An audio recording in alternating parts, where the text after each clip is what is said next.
Yeah, just guys, seriously, let's have fun and let's finish this thing. Let's make another one. This is really great. It's much more, maybe not fascinating, maybe not exciting, but it's something new. Forget about the rewards. As a matter of fact, at least in my part, I don't really care about the rewards. I don't really care about the status. I don't really care about being in the Hall of Fame or anything. I'm just doing it because it's fun, and we all have our jobs, we all have our lives to live, and if we can put something beautiful, something good into it, all the better. You got enough problems already. And yeah, it's just one way of getting rid of your problems. None of us are saints, no one's insane, and everyone's equally good. It's just that we're much better. We can see, we have this vision. We can feel what other players are gonna do. And you're gonna have to outsmart us. Don't beat the wall with your head. Don't think it's just 1 or 0, computer language. You gotta think. You gotta adapt. You gotta outthink us. And yeah, good luck with that. Oh, look at this big attack here by Paladin. He's going under with Siege. He's going for London. Does get the key. Moves his cap just before they get the sack. And Immaculate knows what time it is too. It's militia time, baby. Oh boy. That's Demon King. Demon King is the kind of player who doesn't shy away from going all in. Intense battle going on here between Irish and Linky. Wow, wait, is this legal? I'll have to check the rule book. Yeah, that was a game-changing moment. His cap was taken, but it was just a distraction. I know about Linky very much, so I think it will be not a very difficult game for me. TNT is... Wait a second. Wait a second. Mouse calls the GG. Wait a second. What? Why is he calling GG? Mouse, you got a massive army. There is a lot of heavy knights. And this is the only time when they have a chance. If they don't destroy Linky's army right now, game's over. That'll be crazy. And Colossus has gone down for Linky here, and he's Inca, guys. He's Inca. This is not just an ordinary Colossus. More about playing that. No, man. I have a feeling, and nobody is raiding Mouse. That's an issue. Nobody is raiding Mouse. Mouse is actually in the lead now. That was all of that. Sacrifice by Steam. Oh, look, there is a hot pot there coming through. Whoa! No! Will it get it there in time? Will it get it in time? Yeah, it gets there in time. Is he gonna get the hit? Is he gonna get the hit? He does get the hit. Oh my god! No, that was TNT saved the day in the end. What just happened, man? What just happened? Clutch play I've ever seen in the history of Rise of Nations.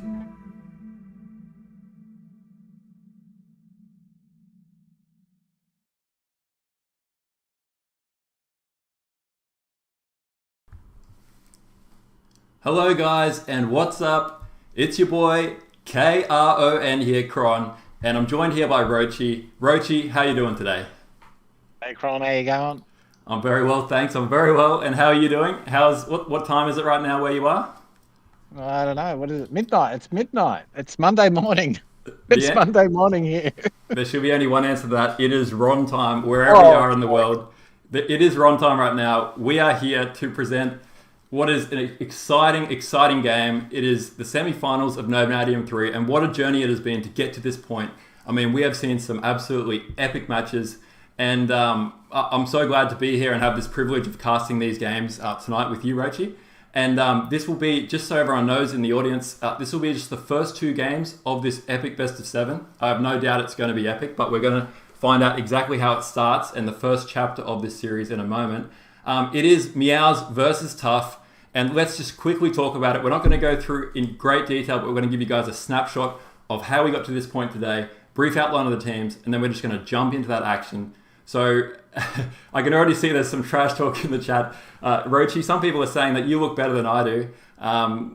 What's your reaction to that? I'm laying here on my wife's bed at the moment, doing this broadcast at short notice, and I don't look very good at all, actually. So. Well, I think they're actually referring to this cockroach avatar that you've got, which appears to be quite a handsome cockroach, if that was the case. Yeah, well, there is some similarity, let me tell you. And let's quickly touch on these teams. So we've got Meowz versus TUF. The Meowz players here, this has been a blockbuster lineup, but effectively the official lineup is Wolfie, Meowz, Coldfire, Sun, and Surge. But of those 5, the chat will have to correct me if I'm wrong, but I don't believe Wolfie has made an appearance. So really this team comes down to Meowz, Coldfire, Sun, and Surge. Those 4 players don't need any introduction. I think Meowz, one of the best, if not the best Chinese player, probably up there with Linky. Coldfire is the best boomer in the world, or one of them. Sun is a player who has impressed me heaps. He has always been a very good player, but he's reached that next level just in the last 6 months or so. I don't know what he's doing, whether he's practicing 24/7 or not, but he is absolutely insane, his level of skill lately. He is taking it on. He has gone from like a high into low pro to like, I don't know if I'm over embellishing here, but I think he is like top tier now. So I'm impressed by him. Have you played much with Dangerous Sun yourself, aka Altair? He rolled me last time we played a couple of months ago. He rolled me. It's I don't know him well, and it's always terrible when you get rolled by someone you don't know well. You just think, oh well, there we go. That's the thing. It's a name that used to not scare people so much, but he is a scary player right now. And a quick shout out to everyone in the chat. We got Dave, we got C1C Aper, Arash, Young One, Hi Olam, Chris Hirat, Joe, Fahed. Guys, thanks for joining us. We've got Sauron as well. And I think we've even got Alex is up there. We've got Ian Graham. So hello guys, welcome. And please get relaxed, sit down in front of the TV, your PC screen, whatever it might be. Grab a quick snack because these games are going to be great. As I said, I'm so glad to be here. Let's quickly talk about, and sorry, the other player. Are there any other players we've missed there? Okay, no, Meowz, Coldfire, Sun, and Surge are the players here. And it looks like this will be a 3v3 here. So I'm not sure which team has forced the 3v3. Oh, thanks for the support. We've got some AZ crew here as well. So a big shout out to Ayuzaki as well. Or Ruzaki, if you say it correctly. Okay, so let's quickly talk about the other team here. We've got Meowz. So who's on Meowz? They've picked these crazy names. Cocoa Butter Kisses, aka Wu-Tang, aka Bob. Everyone knows him as Bob. We've got Immortal, aka Wu-Jin. We've got Flower Punk, also known as Momo. There was a bit of controversy. I believe Meliodas was part of the clan, but the latest I've heard is that he is no longer part of the group, so I don't think we'll be seeing him play tonight. But let's forget about Meliodas, and then we have Flames as the final team member. Wow, what a strong lineup of these players on this Meowz team. Of these players, who do you think is their best player here? Oh, Momo has spanked my butt 10-1. I mean, this guy can play. I mean, I think Momo and Meowz are the 2 danger players here. Momo is definitely a next level talent. He's quite a unorthodox player. He's not afraid to go despot and just build an army that literally takes up his entire pop cap before moving that army across and just marching his way into wherever he needs to go. We saw that in the last series as well in the quarterfinals. That was something he did really well in that matchup against MFW. But really, honestly, the biggest talking point that I can talk about tonight, it is absolutely huge. On one team, we've got Immortal, aka Wu-Jin, and on the other team, we've got TUF Meowz. Now, you cannot think of a more iconic duo, a more iconic rivalry than Meowz versus Wu-Jin. Because just in case anyone needs reminding, take yourself back 12 months and I'll set the scene. Here's where we are. Nomadium 2, the grand final. On one side, you've got PLA. On the other side, you've got TUF. And basically what happens is we do pre-match interview with both sides, both players. They're all talking about, how do you feel about the games? Are you excited about this? What's your thoughts? We get this interview from Wu-Jin, right? And Wu-Jin comes back and we say, what's your thoughts on the tournament? He comes back and gives us his real thoughts. He did not hold back one little bit. Some of the comments he said about Meowz during that interview, we couldn't broadcast them because they were so strong. But I believe an excerpt of that was something like he's a demented social FREAK. There were a few other words in there. Anyway, it was heavy. So these guys have possibly the biggest rivalry I've ever seen. Rochi, did you remember or did you see any of that interview? Oh, I missed all of that. There you go. It was some epic drama of the highest order. Those guys do not like each other at all. And the fact is, Woojin had the last laugh because just in case anyone hasn't seen Nomadium 2, don't listen what I'm about to say. But PLA versus TUF was obviously that grand final. And Woojin had the last laugh. His team defeated TUF and basically gave them a mortal blow and gave them something to think about every single time they went to bed for the last 365 days. I can guarantee you that Surge, every time he closed his eyes at night, he would have been thinking, I can't believe we lost against PLA in the grand final. I can guarantee you that Meowz would have been exactly the same thing. And they have been waiting for this day to get revenge on Woojin. So this is the moment that they have to do it. But obviously Woojin's got other plans here. They've assembled a really strong team. It's really interesting too because Woojin has joined this lineup of, it's a little bit of a riff-raff lineup. You've got Bob, an exceptional player, but unpredictable and emotional. I mean, Bob is a guy that you just can't keep a handle on. He's going to do his own thing. And then you've got Momo, again, completely unconventional, unorthodox. And you've got Flames, who I must say is probably the most stable personality on their team. So in that sense, I would say that Flames is probably the best, most predictable player, but he can still pull out, whatever tool he needs to out of his toolkit. So this Meowz team is just completely out of control. It's going to be so interesting to see this clash of styles between the two.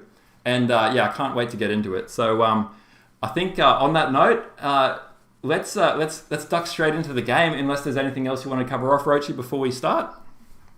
I've got to go back to the preliminary games. We had TUF beat White Lotus 2-0, and we had Studcats beat EL 2-1. I mean, that was Jatton's team lost and Dangerous Dave's team lost. So these guys are giant killers. These are great players.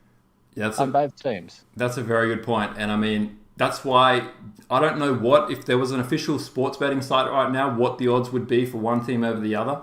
But honestly, I can't say it's better than a 40-60 at this point because both teams just have so much X factor that I really have no idea. Who knows? Maybe it's going to come down to rares. Maybe it's going to come down to who's got the big brain and who picks the right nations for what maps.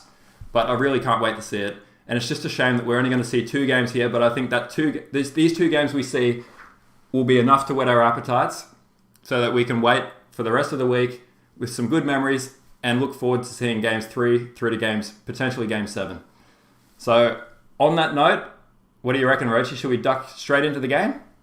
Yeah, who do you reckon's going to win? Oh, these first 2 matches, look, I have to say if I'm thinking with my head, I'm thinking TUF has got this. Mostly off the back of Meowz. And the fact that Sun has improved so much that he's pretty much on par, in my opinion, with Meowz and Surge now. So they're 3 really strong players. But you know what my heart's telling me? My heart's telling me that Meowz have got this.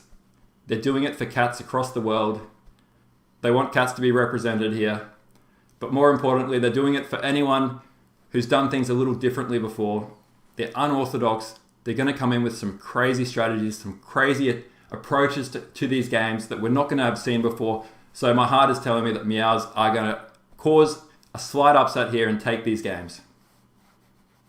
Fine, I'll take Studcats. You have TUF. I'll have Meowz. Okay.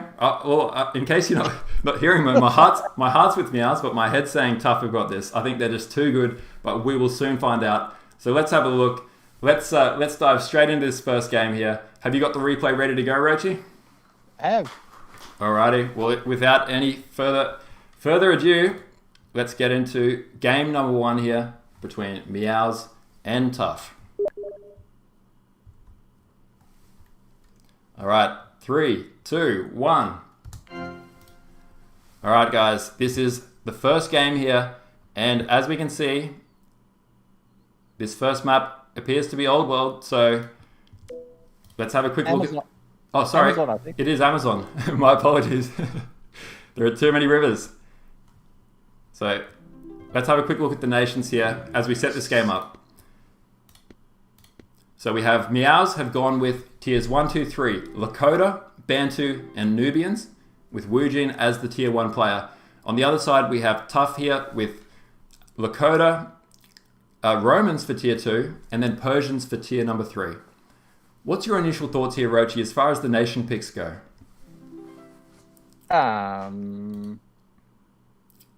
Yeah, okay, you got Momo with Bantu. It's going to be interesting to see what he does with that.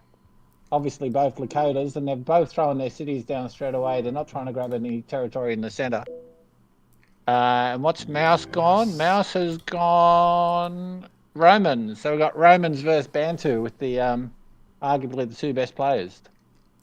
Yeah, the tier 2. So it looks like Surge and Wujin are both tier 1.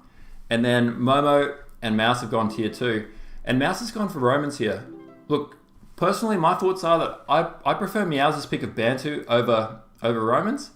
Certainly Romans, they're not a bad nation, of course. That's why they're tier 2. But I feel like Bantu gives you more options. But mind you, this is a best of 7, remember? So there might be some mind games here too. Some teams might be looking to potentially play a less than optimal team in game 1 because they know that if their opponent chooses it, they can't choose it again for the rest of the series. And therefore they can choose a map that's tailor-made to that nation in a later game. So that might be some of the mind games being used here. Whereas I feel like Meowz have gone all out with their best picks, or some of their best picks. Nubians, Bantu, and Lakota, certainly a really strong combo. And I would have to give a slight edge, in my opinion, to the Meowz guys here, just on nations.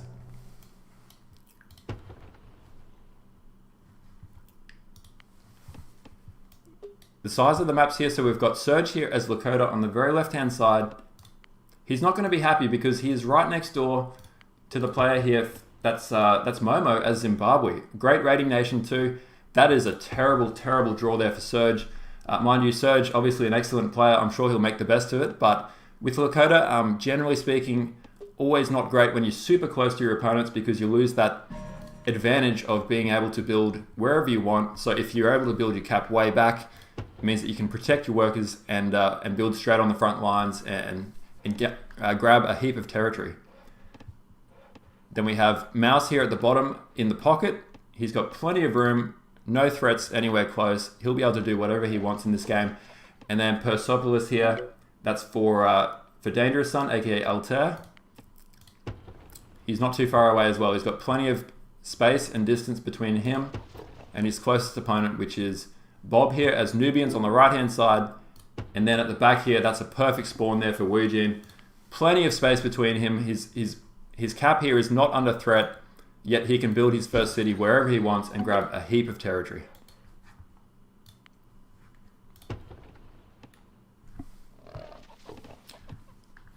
What do you think, Rochi? Do you think these spawns favor TUF or Meowz so far?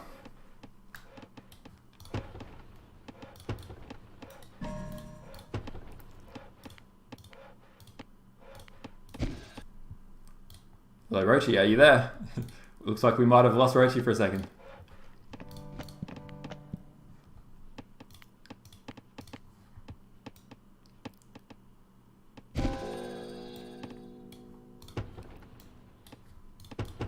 Alright, until I hear back from Rochi, I'll just keep going. So let's have a quick check. Importantly, this first tech that Surge chooses to go here with Lakota is important. He is going for Commerce 1. So a common build order that you can go for with Lakota is sometimes to go Science 1, but not a good idea if you're next door to your Bantu opponent, especially one that's as aggressive as Momo is, because Momo is definitely one of those players that could easily go for Mill 1 here and just start raiding from the get-go. Momo also knows that he's close, so the mind games here is that whenever you spawn close to your opponent, you know that you have to either go Mill 1 or they might go Mill 1 and they might simply destroy you before you get a chance to do anything. So keep a close eye on what Surge does next, because in the metagame, most likely he's also going to go Mill 1 as his second choice of tech here.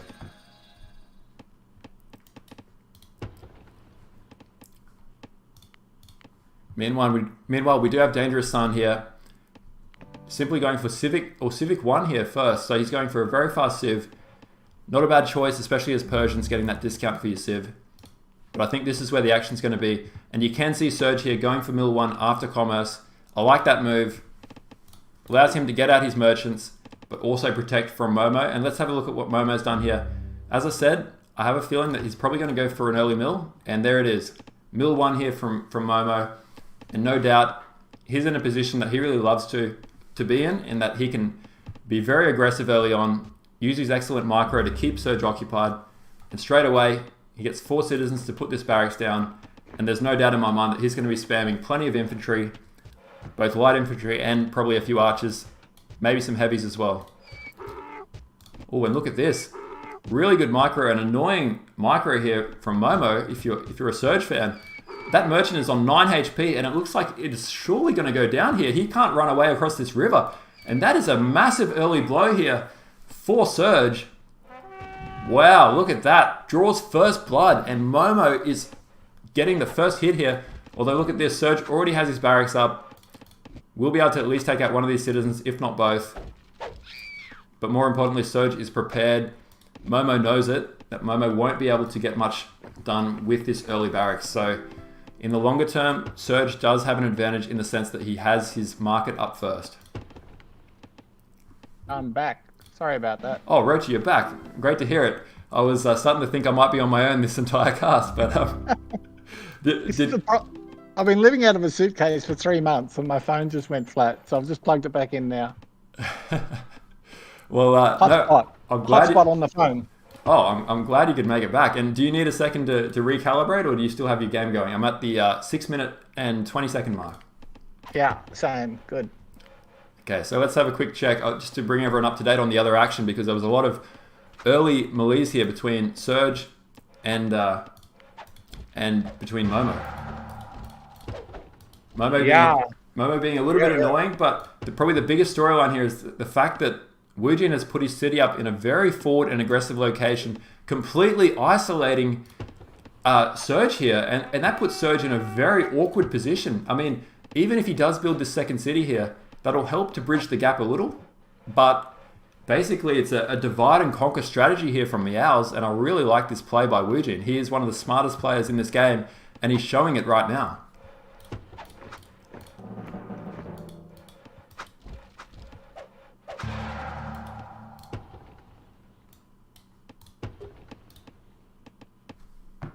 Did you go through all the rares?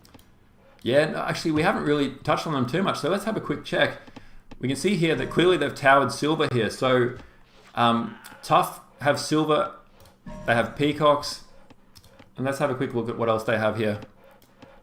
They've got Pappy, Dye, Wine here down at the bottom side of the map, Copper, it's a very good rare right there, Horses, oh sorry, that's actually in neutral territory, so really some good gold rares on the left hand side there with Surge, but Silver's a very handy one to have, and Dye as well, but other than that, not too much variety. No sugar, no diamonds, nothing game breaking that I can see just yet. Yeah, Pappy Silver for TUF. If it was gonna be a boom game, but where Woojin has put that city down, this is not going to be a booming game, right? They're right into it.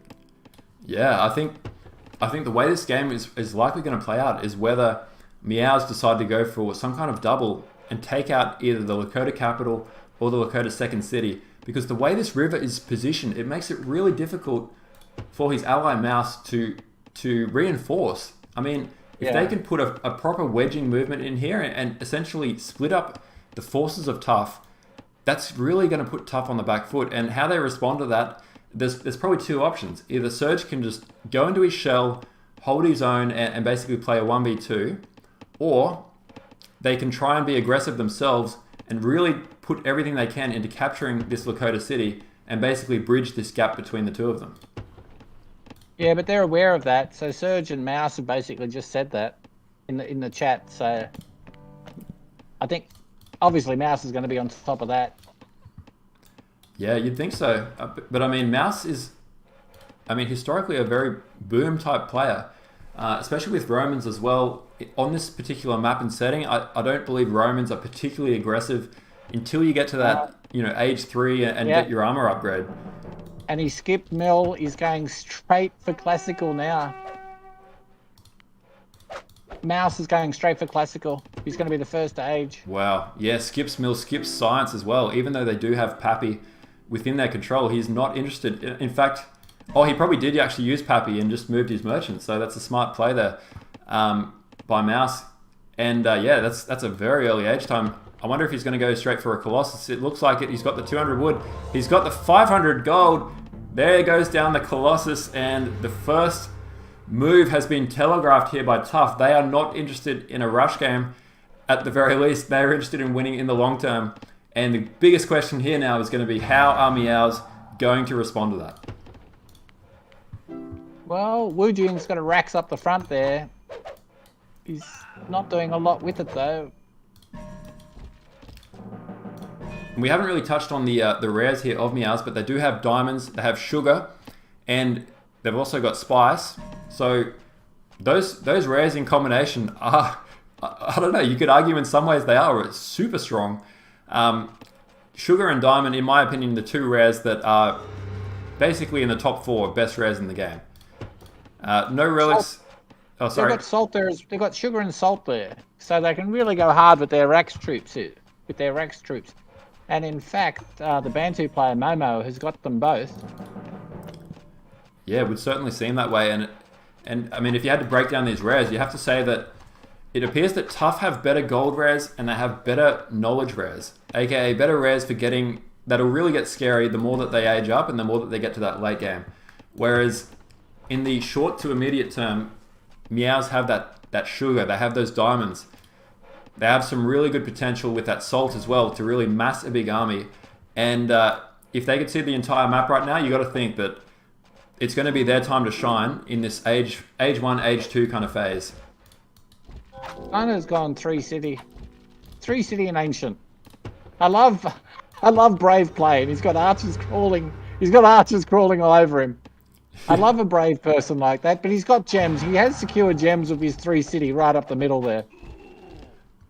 Yeah, that's true. I mean, that's a big deal. These gems are going to really help, and he's secured a heap of territory. And in fact, he can almost put pressure on the Lakota capital later in the game if he can get to that point and kind of hold his territory.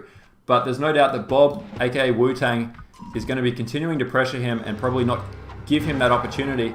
In fact, I'd almost say that he's almost spreading himself out a little bit too thin here, because knowing how well Bob can micro, Bob can attack this city. There's a river between the two. It makes it very difficult for Altair, aka Sun, to kind of rotate up and down. So something to watch here, but he's already having a lot of pressure put on him by this excellent attack here by Bob. And early light horses too. This is very much a standard style raid by Bob. And he's got an excellent eco too. Look at that eco. These guys are insane. Meowz has built a barracks, and it looks like he's just about closed the gate there. It looks like he can't get out to the left and side with his barracks at his front city. That's a very odd place for barracks. Yeah, that is a very strange position. I'd almost say Meowz is playing well, it goes without saying, a little bit selfishly right now. And if they double Surge, this is the time to kill Surge right now. If they doubled him, oh my goodness. Oh my god. Look at this. So Surge is building a pyramid right now. Momo's gone Despot, and we know how Momo works. Yes. He is not a passive player. He is the definition of aggressive. And he's just seeing Surge put down this pyramid and saying, are you seriously trying to troll me right now? I'm going to crush you with my Despot army. At least that's what he wants to happen. Meowz has 10 scholars. Wu Jin has 2. And Momo has 0 scholars. So that says it all. So generally, scholars are inversely proportional to how big your army is. Not always, but in this case, very much the case. And you can see that Meowz's eco is actually quite weak right now. He may have just had to garrison some troops, but he doesn't exactly have a huge army either. He doesn't have a huge eco. And really, he's basically not providing any value. Meanwhile, look at this. Wu Jin is sieging Ohenonpa, second city. And where is Momo's army? He went Despot, so it's no doubt about there being an army. It's just, where is it? Oh, here it is. It's garrisoned in his second fort city as well. He could go for the cap if he wants to. Last time I checked, Surge doesn't have 2 arms. Or he does have 2 arms, sorry. He doesn't have 2 armies. And there's no way he's going to be able to defend 2 cities at the same time against 2 excellent players. Oh, look at this. Oh my god. This is looking dire for Surge right now. He is going to have to defend his life off. and potentially use militia, which is the worst thing in the world because he's Lakota, and every time he converts to militia, he's going to lose food. He's built 3 towers, now he's building his 4th tower. He has attrition, he has militia. Wow. He also nearly has the pyramids, for what that's worth, but... Yep, I mean, pyramids, it's going to be a nice place to run to. I think his entire population of citizens will need to go on top of that pyramid to hide from the armies below, because that's the only valuable thing I can see it being used for at this point. It's going to look pretty, but he almost needs to cancel it because what's his strategy here? He can't do anything superhuman here. How is he going to stop 2 guys? Here we go. Meowz is starting to send a very small army across, but meanwhile, what is Wu Jin doing? He can see that there is a massive cherry right here. There is a trophy. Militia rush coming. Oh, militia rush incoming. Oh, look at this! The men-at-arms are here. They're ready to go. They've got the pitchforks and they've even lit them on fire. And they are going to walk in here as soon as the city gets down to 0 HP. The question is going to be, is Surge going to recognize this? They can sniff something out. They know something's coming. They know that, oh, here we go. They're coming in. And is he going to get the force march off? Is the force march on? He is marching. They're coming in here. They're going to try and take the capital. Oh my God. Is he going to get the cap sack? Because if he does, this could well be an early GG here for the guys here at TUF. They might have to GG out. The city does go down. Oh my God. Wow. Surge, I have lost the capital. And that does spell a massive blow here against TUF's hopes of winning this first game. Rochi, your take. Good game. Good game. Good game. So, Oh my. Meowz is not close to going medieval, so it's a good game. I mean, Meowz was playing as Romans, and Romans are not typically a nation which is quick by any means. They are one of the slowest, and they definitely excel in the later games. But I feel like, you know, the writing started to be on the wall when we saw that he'd gone for that Colossus, and we also saw that Surge was feeling probably a little overconfident, went for the pyramids as well. Perhaps a lack of scouting, but it's not over yet. The game is still going on, and they're going to make their best efforts to try and retake the city of Minnesota. But honestly, at this point, once these towers go down, they have no static defense left. And look at this. I mean, basically, Wu Jin is just overrunning this. Classic Lakota versus Lakota. You have to say, Wu Jin has definitely one up Surge here with the help of Momo. yeah. I mean, Sun can't do anything. He can't.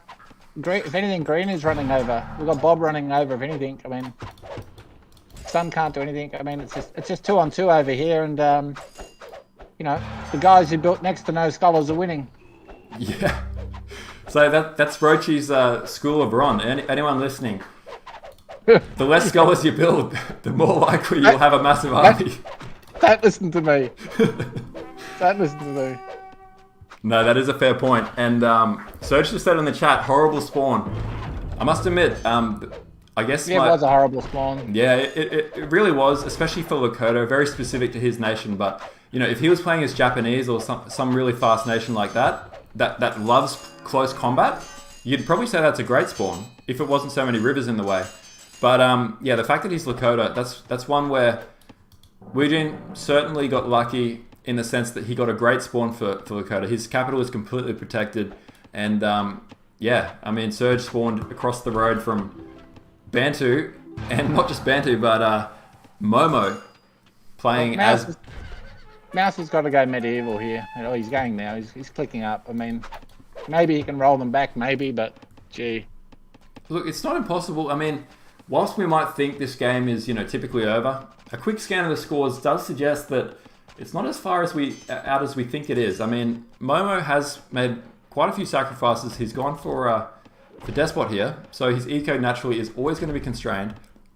Although I must say, excellent choice by them. They've got cotton as well. Cotton, salt, sugar, and diamonds. That's pretty much the dream team rares for an early rush in Age 2 like they've done here. But but they still need... Yeah. Wu Jin's close to. He's close to clicking up as well. Wu Jin's close to going up as well, so... up to medieval as well, so... Yeah. I don't think they can pull this back. No, I mean, basically they do need to finish Surge though. Or look at this, though, there's only a minute 50 until the capital timer runs out. So These guys need to be careful. I mean, no real point in losing troops for no reason. I guess killing this tower will help, but they just need to be careful and not get too cocky because there's a job to be done here and they haven't done the job yet. They do need to make sure and not treat the threat of Meowz too lightly because he does have a Colossus. Yes, they're up against it, but we all know that a Colossus can make some crazy things happen sometimes. Right. Look at that though. The pyramids here for Momo. He can actually get additional food income in his cap now. So Despot with 50 food extra. That's suddenly not looking as bad as the Despot player. I don't think he realizes it yet though. Certainly no funds going down at this point. Look, you wouldn't know that Momo had got that cap sack because he spent the money very fast. I can tell you. Yeah. He gobbled it up pretty quick. That 500 all. And There was no float going on. no Must float. have got a lot of units fast. All right, 45 seconds now until Surge's timer will run out unless he can somehow get a Forbidden City, which is not going to happen because he's age 2. So, Forbidden City... Sorry? Sun could take a city here. Sun could take Bob's front city here. Okay, well, this he's might... really got- They really... He's really got to push in there. Yeah, I mean, TUF do need Sun to make something happen here. This is really the time to do it because all Bob needs to do is just sit back, defend, and then it's going to be a 2v1, and sheer mathematics should win them this game. But, I mean, if Sun can make a nice move, there's no towers here from Bob. He doesn't really have a great army. I mean, these Nubian archers are not very good compared to their crossbow counterparts here. Ooh, a little bit sloppy here from Bob. Oh! Okay, Surge is eliminated, so the capital timer has run out. Oh, he gets the big city. That is great timing there if you're a Bob fan, because honestly, he's looking like he was about to lose that city there for nothing. Perhaps Bob getting caught out from having too many units raiding earlier and not giving him the time to mass up a proper army back home. Looks like Bob might even just leave the city here. Knows that he's outnumbered by Sun's army of crossbowmen and heavy cavalry.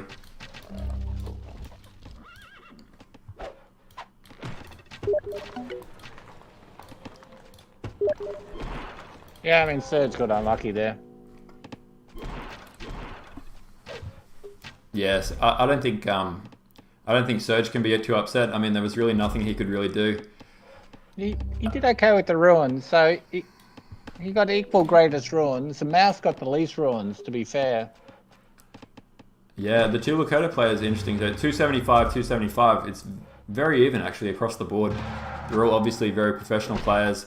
Here we go. Meowz. Oh, I question this decision by Meowz. I mean, I just don't think he can adopt an aggressive posture. I mean, if you want to try and win this game, he's basically got to hope he can sit back and buy time for the next 20 minutes and try and win in Enlightenment Age. Like, I don't know what else he can do. There's no way he can take on these two massive armies.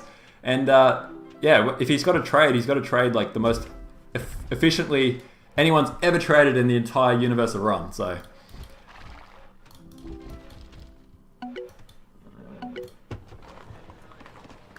I wish we could see all of the chats from both teams right now. I'm sure there's been some good conversations held between the TUF players.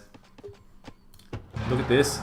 This does look like there might be a window for them to come back here if he can score a knockout blow against Bob and take the city. There is one elephant. That elephant's going to be huge. Oh, the bribe going down here. Is he going to get the bribe? Oh, nice micro there. He does sacrifice his own elephant to avoid it going to his opponents here. But I like this micro from Bob. He's not getting too ambitious. He's sitting back. He's putting his heavy infantry to work. And more importantly, he's not putting them in the line of fire unnecessarily, which is great micro and very easy to do in this situation where you just panic and send your troops to their death. He's holding back. He's trying to keep them in position, in formation. But it just looks like sheer numbers here are definitely in Sun's favor. Ooh, this is a valiant defense, but I just don't know if he's going to be able to hold this much longer. Oh, the Senator does go down to 100 wealth there. Goes to TUF Altair, aka Sun. And all he's got left now are these special Nubian archers, which are really not that special. They're actually incredibly weak. They're only good against these crossbowmen in a one-on-one fight. And look at that, the city does go down. Sun has drawn first blood in this 1v1 here. Yeah, but look at Wu Jin's coming over. He's a champion. Oh my god. He is He's indeed. coming over. Oh, look at this. This city is about to go down, and any potential hope there, the TUF fans cheering on TUF are going to start to think that they're really going to lose any hope once this city goes down. I mean, that's not his capital because he is Persian. He's got 2 capital cities. But having said that, once he loses that, that's half his eco gone. Look at this. And the chain reaction of having to retreat to come back and save his own city means that Bob can retake. And Bob still has a great eco as well, so not much has been lost there. And this is looking increasingly like the TUF guys are going to call GG any moment. Let's have a look at what Meowz has got. Well, look at Mouse's eco. He does have a huge eco going on. He's nearly gunpowder. Yeah. He's nearly gunpowder. He's close to gun. I mean, gee, if they can hang on here, he's the only one close to gun.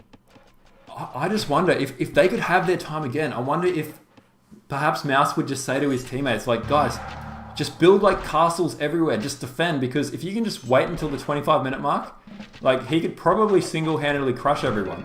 The problem is, for those first 25 minutes, he really wasn't able to help his allies much.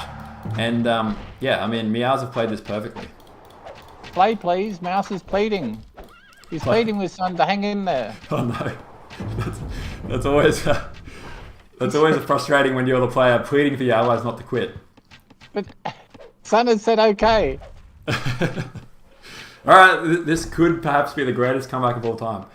I mean, it could be. He's close. He's got 21 scholars here. I mean, gee, he's a chance. He's nowhere near pop cap. Let's look. Compared to, yeah, I mean, Wu Jin, aka Immortal, he only has 9 scholars. He's going for info aids. He's just throwing down hanging gardens here. Oh, where are you up to? I'm at the 24-minute 50-second mark, but it's nice to know that you can predict the future, and I'm looking forward to seeing these hanging gardens go down. Let's see if your prediction is right. But no, this no, that's fine, no. And let's have a look though. Meanwhile, you know, Bob is trying to be as offensive as he can be, and it looks like Sun's eco has taken a big hit. Bob's eco is great, and yeah, Sun has taken a massive hit. His food is down to 70 at this point, although he is building a castle, so that will go back up again once that castle finishes. This tower, very nice placement there by Bob, going to buy him plenty of time. We do have some TUF fans in the audience in the chat room. I can see Saren says, "What are you talking about? Greatest comeback ever? TUF are favourites to win right here. They've got Colossus.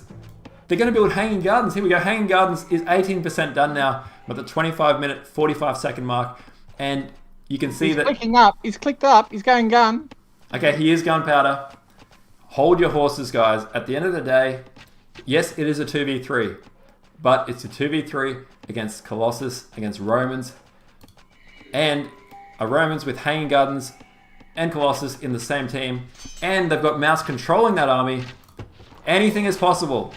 Anything is possible.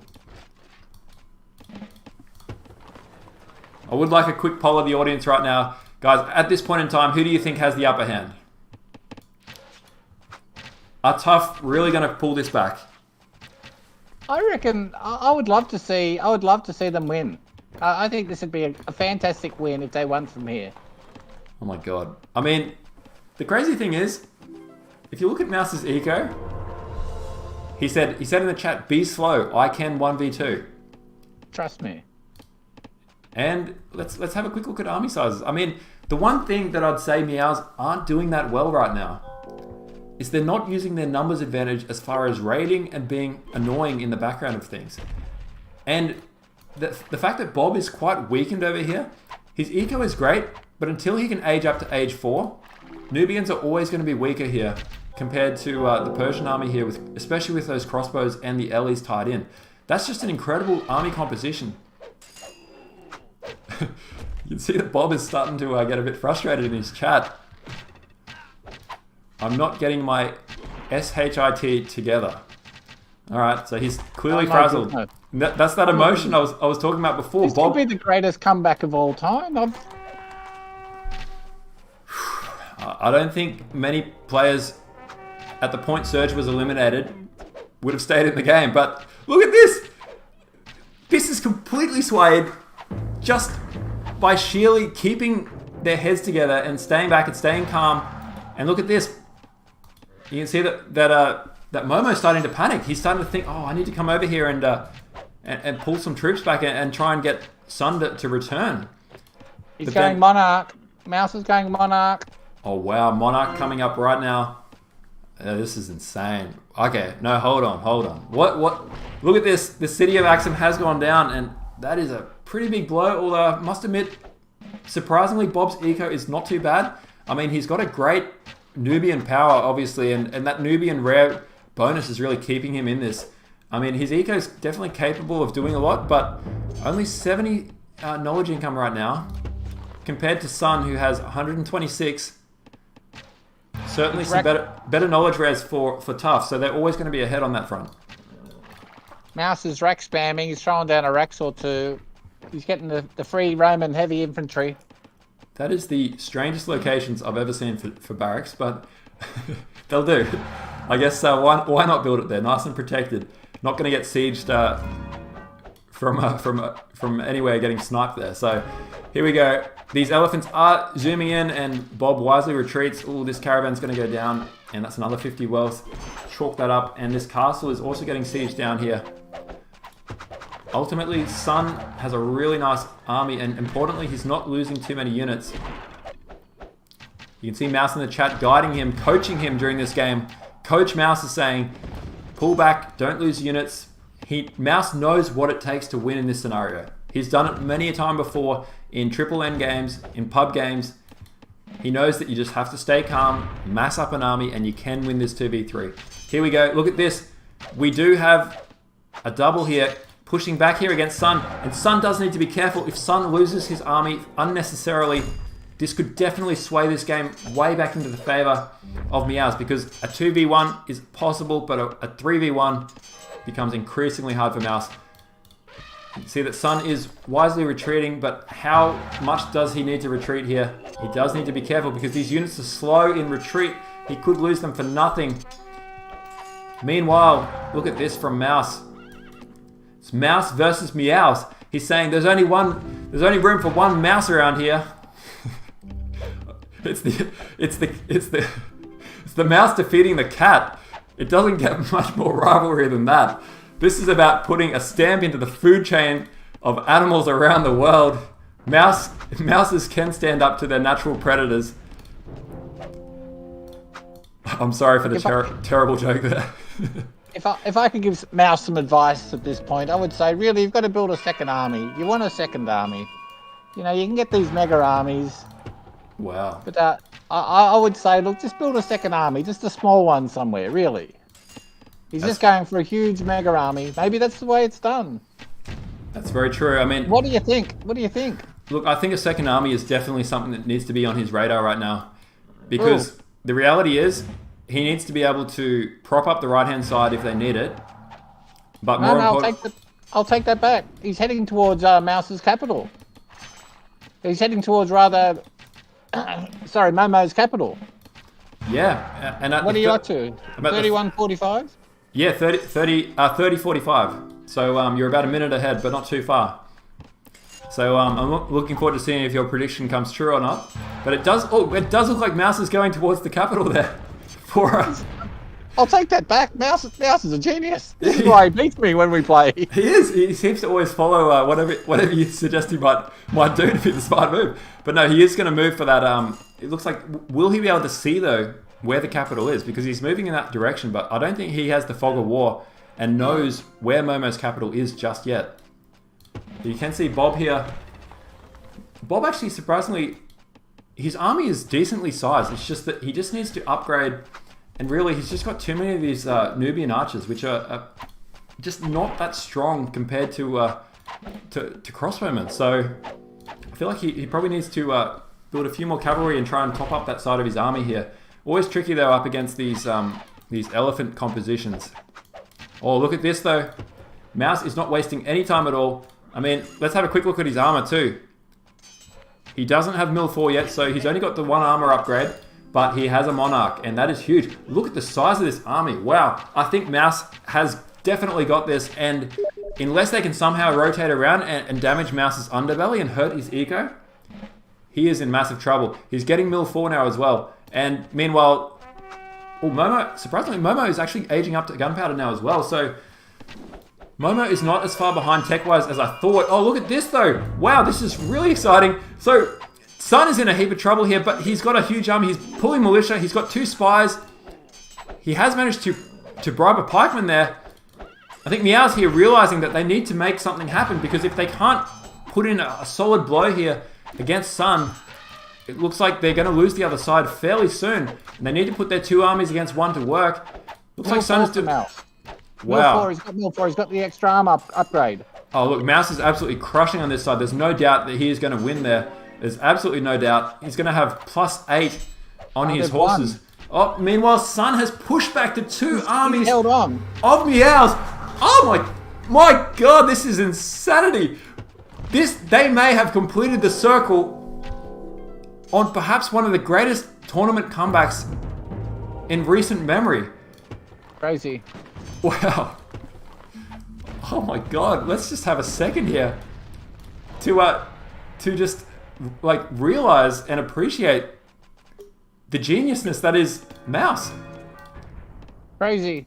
Building that Colossus, he wasn't concerned at all. In fact, it was probably part of his plan to let Surge die, so that he could just do his own thing and get a highlights reel for the tournament.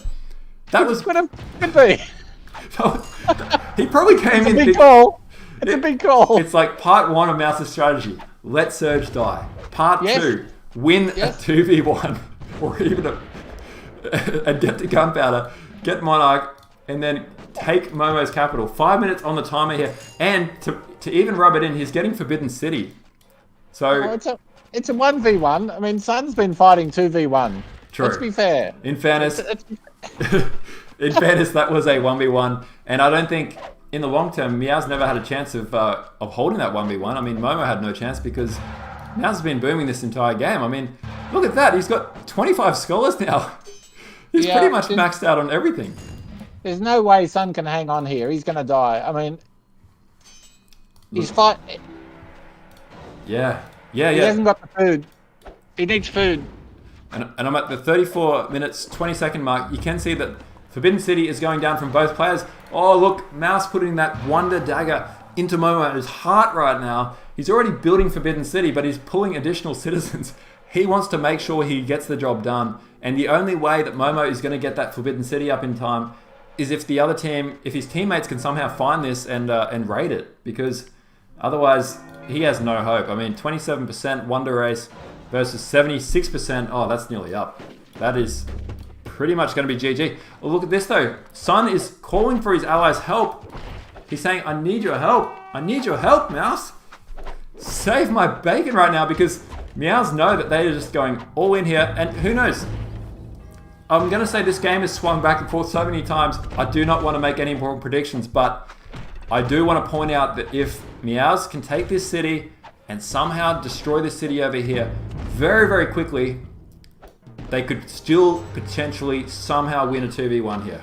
I'm not saying it's going to be easy, but I'm saying it is still possible. But the longer this game goes on, look at that army from Meowz.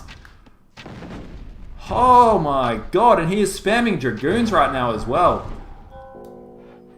That's even more annoying. What's your thoughts on this Dragoon spam? I mean, once you get an army this big, do you feel like Dragoons are a big help, or should he be filling that with something else, or at this point it doesn't matter? I've seen that. I've seen it in 5, not in 4. Why would you do it in 4? But I don't know. This is why this guy's winning, I suppose. They are extremely good players. I'm not going to question Meowz's decision making at all. And in fact, I love the move. I mean, just having those Dragoons, they're really powerful, and they've got good range too. And obviously, once they become Carabineers in next stage, they're going to be even stronger.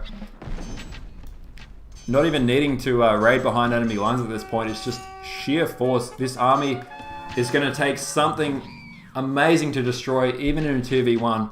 And they're going to have to be the same age. If they try and fight that army in age 5, They're going to have no hope. Wow. Mill 4, Civ 2, and he is not too far away from aging up. He only needs another 900 knowledge, and he will be in Enlightenment Age. Meanwhile, Sun is dying now.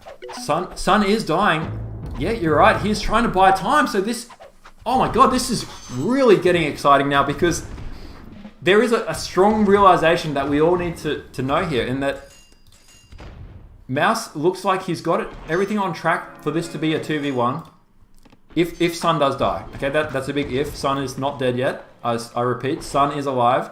Sun is still with us. But unless Meowz rotates and saves this capital, it looks like this is going to be a win here for Meowz in this 2v1 against Sun. And Sun has done such an amazing job to buy time. So I'd certainly give full credit to Sun on his amazing play. But the reality is, TUF looked like they had one hand on this match. But in reality, these Meowz guys are hustling hard. They've taken these cities. They've pretty much, even if Sun does survive a little bit longer, his eco is wrecked. He's down to 100 food, 80 wood. I mean, on average though, their team, look at the scores. Meowz has a score of nearly 13,000. He's got almost the same score as the two best players on the other team combined. So that's why the importance here is if they can eliminate Momo, if the score is any indication, he certainly has the ability to take out both players. There's 1 minute 30 left on the timer, but the Meowz guys know that they're up against it. They need to make something happen fast. And in fact, I would suggest to the Meowz guys, they need to make sure that they can hurt Mouse's eco sooner rather than later, because if they wait too long, they're simply going to run out of time. At this point, there's still a chance for them, but they need to hurt Meowz somehow because he is just spamming an army that is literally, you can right click across the map and just everything will melt in its path at this point.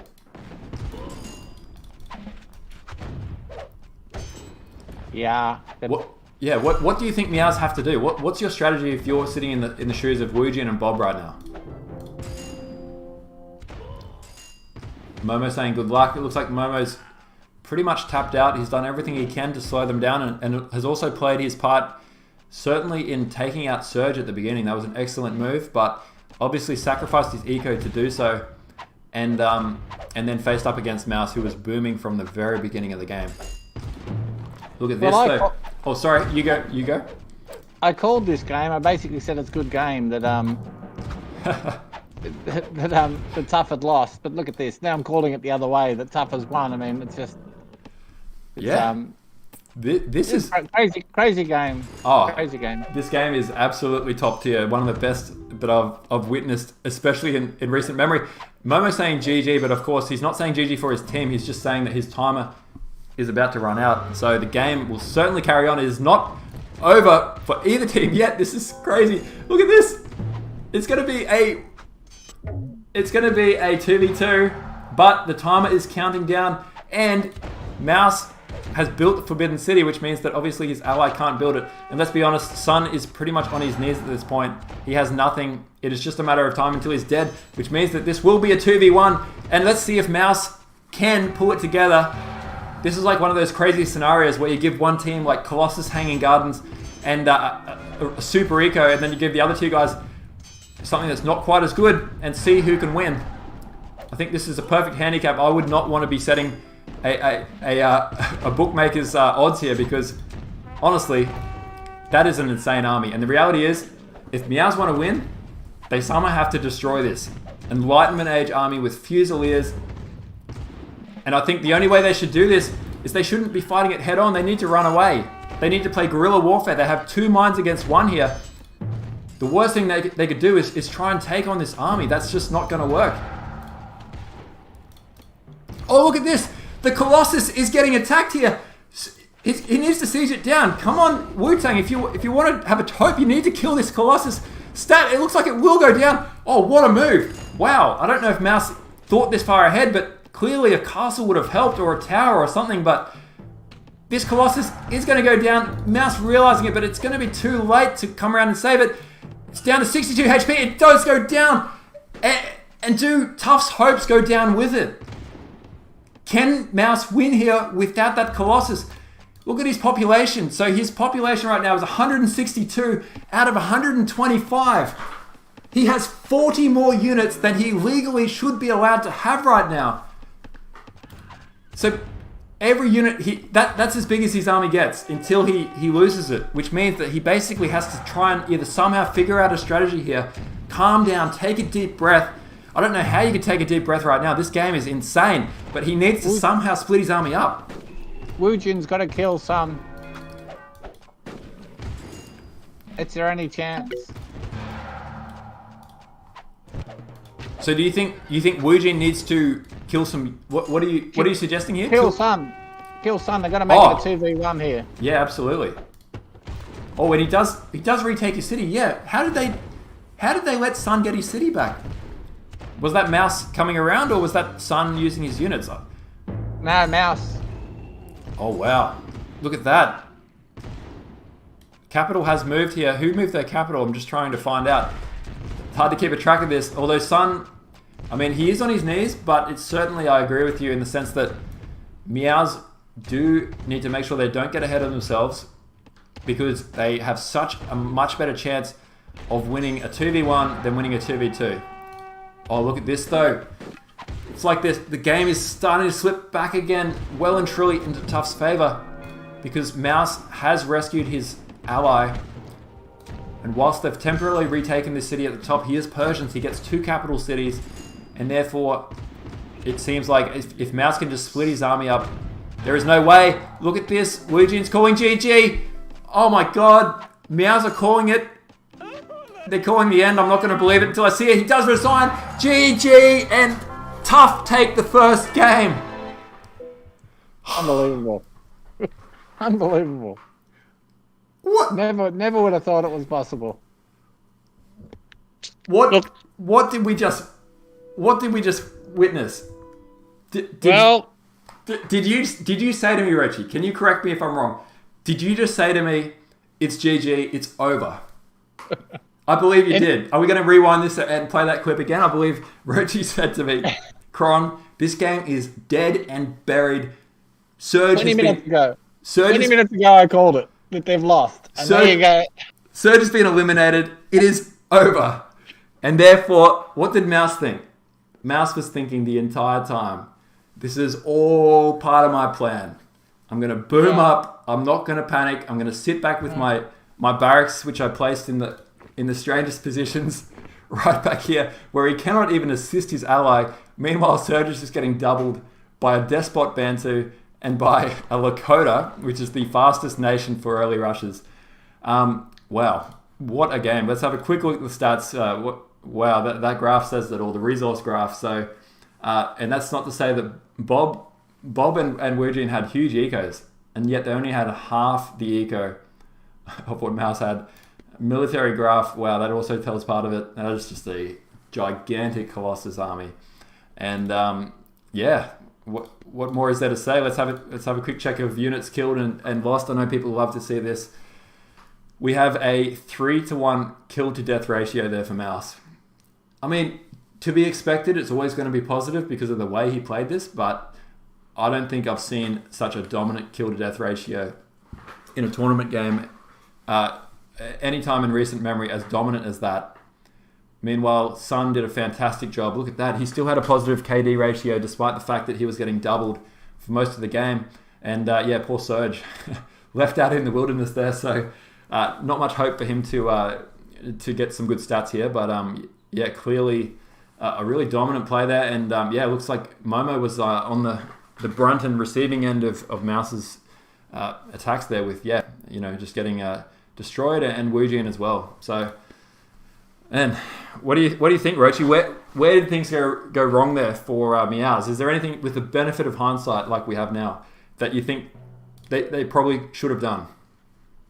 Take on this is that Sun was winning his side, right? And he was essentially beating Bob. And that bought Meowz the time. Now, if Sun... And that forced Wu Jin to go over that side as well. Right, so then Meowz, it was 1-on-1 between Meowz and Momo. And then Meowz was able to force through to Momo's cap. But the point I'm making here, it all goes back to Sun was winning his side, Right? That can't be understated. If he was losing his side, I don't think this game would have gone the same way. And almost at one stage, it was 3v1. Certainly, Sun fought a 2v1, a heroic 2v1, and he never even aged in the gunpowder. And he hung on and won, and he bought Meowz the time, which is what you need. If you're going to boom like that, he bought Meowz the time. Of course, there wasn't much Surge could do. And Meowz, to his credit, did a beautiful boom. He got his 12 scholars or thereabouts, 14 scholars. He got the Colossus. And then eventually, I thought he was crazy. He was throwing down Hanging Garden. I was laughing. I thought, this is ridiculous. But of course, there it is. I've got no idea. He came through, and he won. But the point I'm making is Sun was winning his side, and that bought a lot of time for Meowz. Okay, so we need to continue on this great tradition that I've seen that our cohort of casters have been doing it, and we've had such a great lineup of casters this season in Nomadium. So a massive shout out to those guys. We've been picking an MVP for each game, and so I think in this case, we have to give the MVP, of course, to a TUF player because they came through with the win. What's your thoughts, Rochi? Because I've got someone in mind, but I want to hear from you first.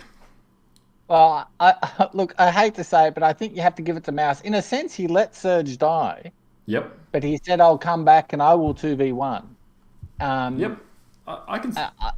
So I'd have to give it to Meowz. However, it would never have happened if Sun didn't hold up and was winning his side and caused Woojin to go over. Yep. I think it would have been a different outcome. Yep, I would agree with that. And look, I think it's a very close call to give MVP between Meowz and Sun because Sun clearly did such a great job. And to be honest, on another day, I probably would have given it to Sun. But I think we have to give it to Meowz here. And that's not because Meowz has the biggest score. It's not because Meowz has the biggest anything. It's because he seemed to me like he was orchestrating. He was like the conductor of this entire operation. And that's not to say that Sun didn't do an awesome job. And Sun, on paper, he won the game through holding that 2v1. He won the game by defeating Bob or having the upper hand on Bob. But I feel like Meowz was like the coach. He was coaching Sun throughout the game. He's saying, don't lose units, sit back here. And once you get to this style of game where most players in Nomadium, like most players who play Nomad, you don't get to experience these scenarios that often because they're quite rare and it's quite a unique situation where you have one player who's got, massive wonders and you're playing a 2v3 and you're trying to figure out what to do to stay calm and, move the chess pieces around the board. And I just got the feeling that Meowz was the one pulling those strings, coaching his players, telling them what to do. Sun executed to perfection, but got to give the MVP here to Meowz. Get an interview with I'd love to get an interview with Meowz. I agree totally with what you're saying. I'd love to get an interview with Meowz. And you see at the front city there, and he's built that Rax, the Siege, and the stable, and almost the temple and the mine, sort of filling that gap. And remember, you were laughing. They were battling on that river when Meowz was battling the two armies on the river, and he gradually retreated back. And that was and he had to buy himself time to get the gunpowder.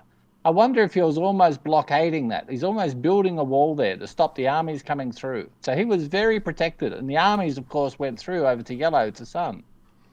Yeah. Comment.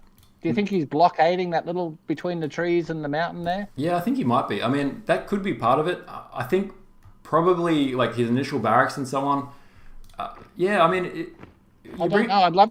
I'd love to interview him. You bring up a good point, Roger. It does seem to be that to be the case. I thought it was more he just wanted to play very passive, build his unit producing structures close to his base, not do anything too crazy, and then not get caught out of position. But the sacrifice of doing so meant that he basically was powerless to help Surge.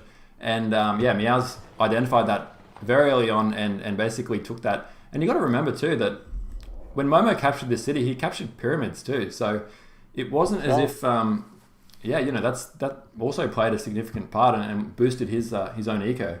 But no, Meowz was just too good. He went for that early scholar spam. Roman's obviously very gold rich nation, and they were also boosted by.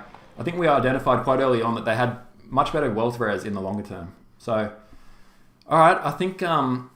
What do you think, Rochi? Should we just jump straight into game number 2? Yeah. All right, and guys, just a reminder. So this particular series. It's a best of 7, so there's 7 games in total, and obviously the first team to win 4 will get the chocolates, and we'll move on to the grand final here. But it's also worth noting that as of now, we've only got the first 2 games have been played, because the reality is, 7 games is a lot of games to play and a lot of games to cast, and we know that there's a lot of people out there who have jobs and who work and just want to sit down and watch some Rise of Nations for a couple of hours, but they may not be able to sit here and watch for could be 7 or 8 hours worth of games. Who knows? So we just decided in this case we're going to just split this one up and cast the first 2 games now. The other games haven't been played yet, which is great. So there's no there's no spoilers. There's no chance of having the result ruined. But yeah, for the time being, we're just going to cast these first 2 games. So please everyone like the stream. Please copy paste the link into the chat of all of your mates on Steam. Mates is Australian for friends. I'm sure it's universal. Please encourage anyone that you think likes Ron or doesn't like Ron, and you might want to give them a taste of it. Please do pass on the details. All right, I'm going to load up the second replay now, Rochi. So just let me know once you're in as well, and then we'll get straight into this game number 2. Yeah, I'm ready to go.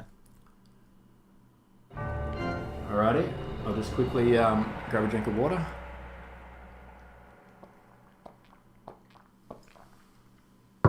Oh, that was refreshing. All right, so game number 2 here, Meowz versus TUF. All right, let's go in 3, 2, 1, let's go. All right, here we are on the second game, and the first thing that really stands out is obviously the map choice here. Meowz, as the unfortunate players who fell behind and lost that game, do get to choose the next map, and they have gone with Himalayas here. So it's a best of 7, so they certainly don't have to pick all their best nations at the beginning. But the other thing to keep in mind is that TUF chose, in my opinion, some slightly weaker nations in the longer term than Meowz did. So TUF still managed to win despite the fact that they used some really good nations early on. Obviously that's subjective, but in my opinion, Persians and Romans are not as strong as Nubians and Bantu. Oh, you can see in the chat, so Bob's already saying, man, that game, we won. I'm so mad at myself. Momo saying it was my bad. Let's win this, bro. Hate these morning games. The excuses are already coming out. Just kidding. It was the classic contest between a despot rush, which is what they did, a despot versus the booming senator. So it was that classic, and they killed one person with their despot rush, and they couldn't kill the second one. It was that classic contest. It was a beautiful game to watch in many ways. It was. That was an absolute classic. I'm sure that will go down in Nomadium history as a fantastic comeback and fantastic series of events, and just expert play all around. I think the strategy of letting Surge die may become standard moving forward, so we'll have to wait and see. Yes, there. yes, it could, the new strat. It could be the new metagame. So let's talk about the nations here. So we've got Meowz have gone with there's tiers 2, 3, 4 here. So they've gone with Inca. I think that's a fantastic pick and very, very strong on this map. They've gone with Greeks for tier 3, and they've gone with Chinese for tier 4. Meanwhile, we've got the other team. We've got Inca, a mirror matchup Inca for Surge. We've got Greeks for tier 3. Wow, they both went Greeks, and then we've got Maya. So the only divergence there is Chinese versus Maya. That's incredibly similar. What's your thoughts? Yeah, okay. I'm surprised they've both gone Greek, but look, Inca's a no-brainer, obviously, and Momo's already called out that he wants to go Colossus here. He wants protection. He's in the pocket. You got a pocket Inca player with Colossus. That's going to be powerful, obviously. And you got Maya versus Chinese, okay, tier 4. Yeah. Nah, look, I like Maya. Other people like Chinese. You can grab a lot of territory here. Territory is probably less important, except for a rare control. Grab some space. Yeah, I think you bring up a very good point, though. The fact is, this map is so spread out, and in fact, the spawns aren't even close to each other.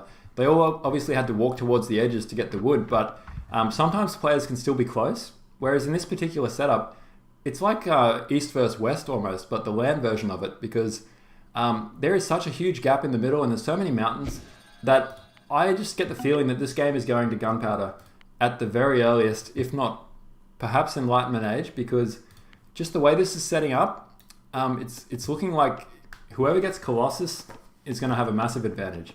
And there is no doubt in my mind that someone will build it. It's just a matter of when and who and how badly they want it. Because theoretically, if a team comes into this game and just says, we have one objective, we want to build that Colossus, build that massive man statue, and everything else will sort itself out, then what they can do is one player, like Momo in this case, obviously you want Inca to build it, he could just dedicate his build order to just spamming H2 as quickly as possible, and his 2 allies could just go military, just raid, and basically try and do whatever it takes to slow down the other player. So I would be pretty interested to see if they might do that, because honestly, Colossus plus Inca on this map, the game could almost be decided by just whoever builds it first.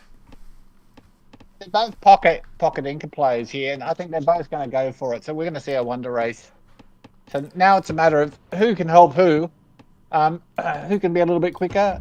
It doesn't look like Tobacco's on the map, so no one's going to get it. No one's going to be fast to build the wonder. Yeah, and it's can someone else disrupt the enemy's wonder?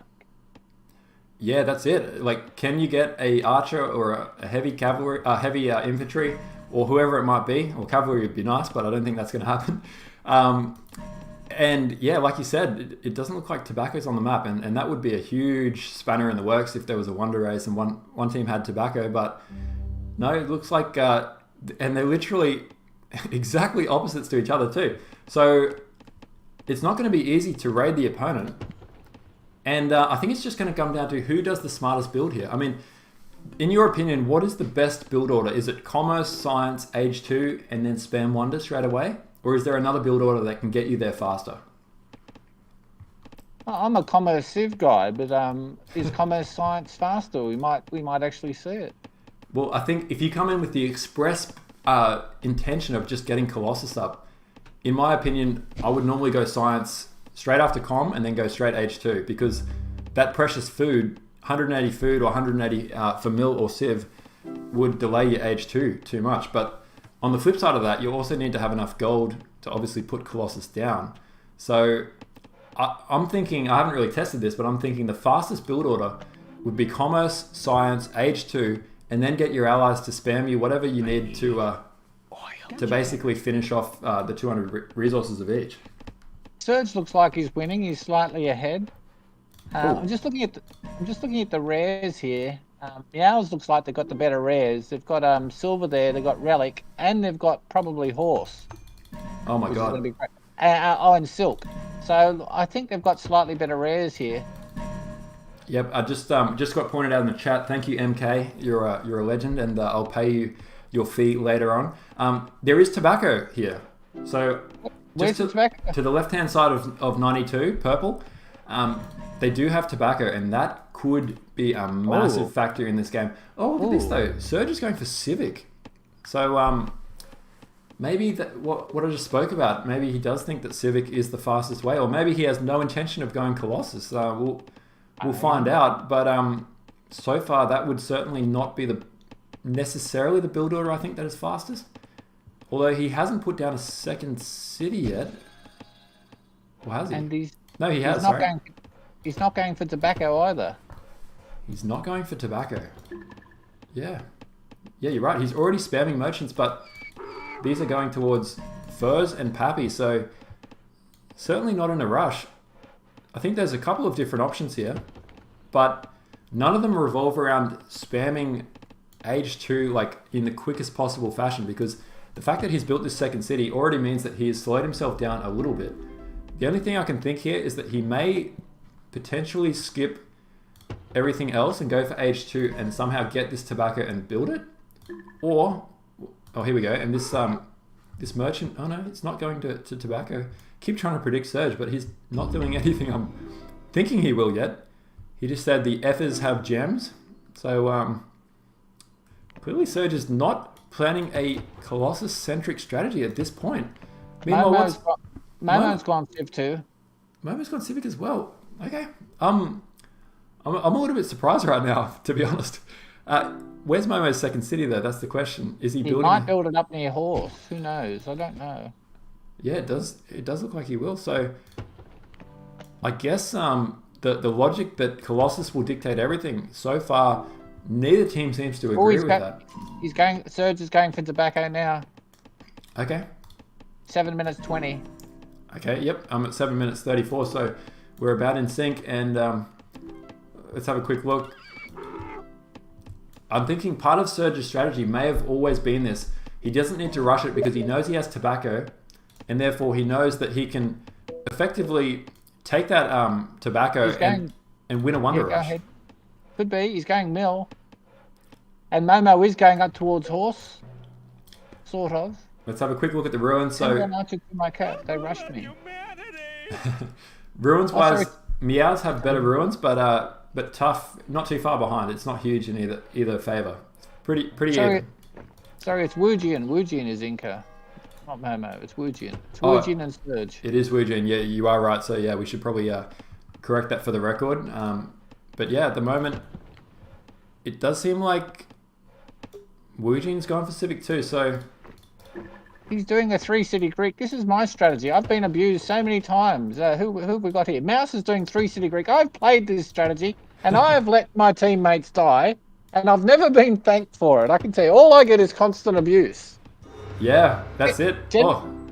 And Altair has gone, oh, look at this. We were looking at the wrong player this entire time. It turns out that it was actually Sun who was rushing Colossus. And I like that move because as mayor, he has the fastest nation there is. And no, fair play to him. I guess that was probably their team strategy all along was go with the player. Hanging Garden.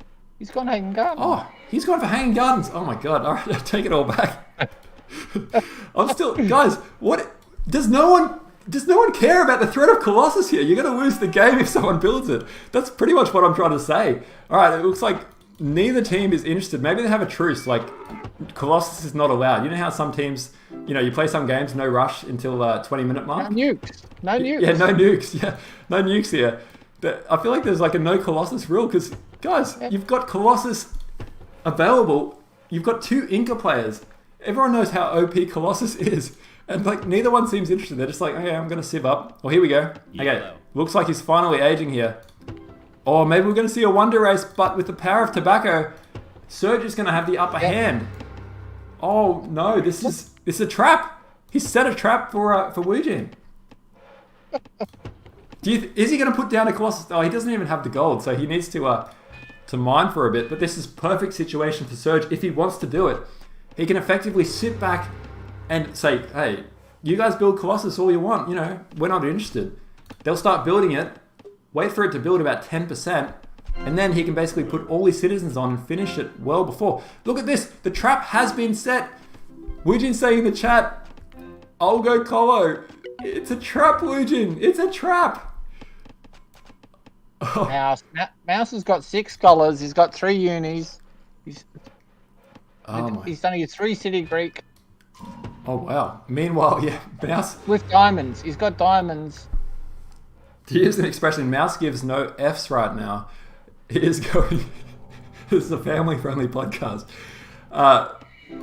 Look, Hanging Gardens has gone up, so Meowz obviously can't build that anymore. He's probably upset at his teammate for building his preferred wonder. Here we go, though. The trap has been set. I'm at the 10-minute, 45-second mark, and Colossus has gone down from Wujian, and I just can't help but think that surely Surge is gonna rush this. No, so far he's not saving up the resources, so I would be shocked. Mind you, a few things have gone different way to how I thought they would, but I would be shocked if Surge does not take this opportunity. It is the perfect opportunity to outrace the Inca opponent and take Colossus for yourself. Surely Surge realizes this, and surely Surge is going to do it. Unless he has a completely different strategy, which is going for Despot.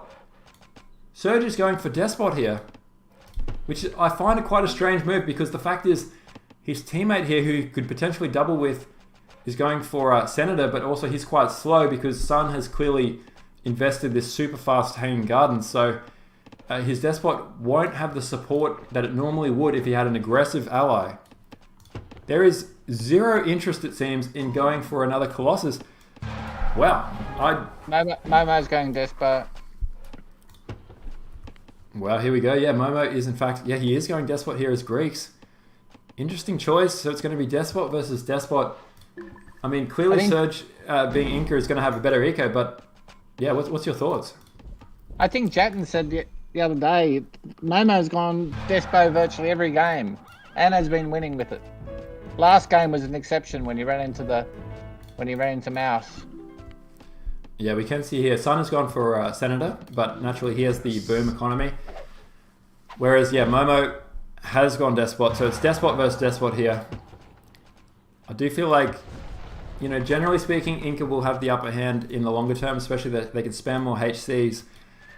But Momo will have better heavy cavalry. The unique units for Greeks are really strong. But then again, look at the wealth income here. They've got relics for Meowz, but they don't have too much in wealth. They've got silver as well. Meanwhile, yeah, who do you think has the better res? I'm just quickly comparing. Surge has Pappy, Salt, Tobacco, and Furs versus the relics, Spice, and Silver for Momo. Yeah, well, they got horses up there as well. They're not. Can they see that? Why aren't they on that? Yeah, they can see it.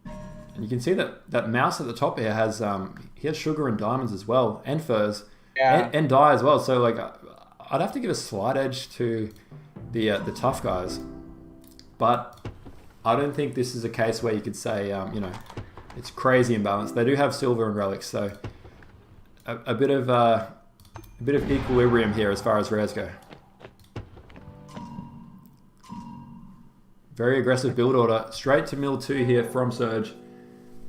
He is clearly going for it, and I mean, I think his build order is good. I just find it a bit of a strange choice given that he can't get any support from his ally. That's the only reason I question. I don't question the build order, I just question whether maybe Sun could have gone for it as well. Instead he went for the Hanging Gardens. I think Momo could be in trouble here. I mean, Wu Jin's very passive. He's gone Senator. Yeah, true. Where is Wu Jin? I mean, so Wu Jin does have Inca Colossus. That is a monumental moment in the game, but as we saw last game, just having Wonders and having Colossus doesn't mean that your ally won't die. Maybe Wu Jin is following the strategy of Mouse last time and is letting Momo die so that he can win a 2v1 in the long term. Oh, could be. He's got his stable and racks on infinite Q here, so he's pumping out some units. I'll take that back. Is this the new metagame? Look at this. Yeah. I mean, I've done it many times. It's like I said, it's never worked for me. Yeah, I mean, I've done it a few times too. You let your ally die and then try and win a 2v1, but unfortunately, yeah, we're not as good as Mouse or as Wu Jin.